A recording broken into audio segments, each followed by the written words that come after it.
26 जानेवारी 1950 या रोजी भारताला, जसं 15 ऑगस्ट 1947 रोजी स्वातंत्र्य मिळालं होतं, तसंच 26 जानेवारी 1950 रोजी त्या भारताला संविधान प्राप्त झालं. आणि आपल्या ज्या मूलभूत गरजा आहेत, काही गोष्टी आहेत, या ठिकाणी आपल्याला 26 जानेवारी 1950 या ठिकाणी आपल्याला प्राप्त झालं. आज या ठिकाणी मी या शाळेचा माजी विद्यार्थी म्हणून आपल्या समोर बोलतोय. आणि बोलण्याचं सगळ्यात महत्वाचं कारण म्हणजे आज मी, माझे मित्र दीपक माने, सागर दिघे, आम्ही आवर्जून या ठिकाणी या कार्यक्रमाला आलो.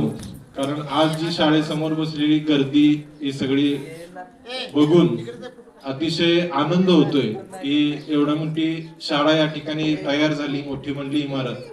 कारण आम्ही 2001 सालचे पहिले विद्यार्थी आहोत. आमची 13 लोकांची बॅच होती, त्याच्यामध्ये 6 मुली आणि 7 मुलं होती. तरी त्यावेळेस याच लिंबाच्या झाडाखाली आम्ही बसून शाळा शिकलेले, भात खाल्लेला आहे.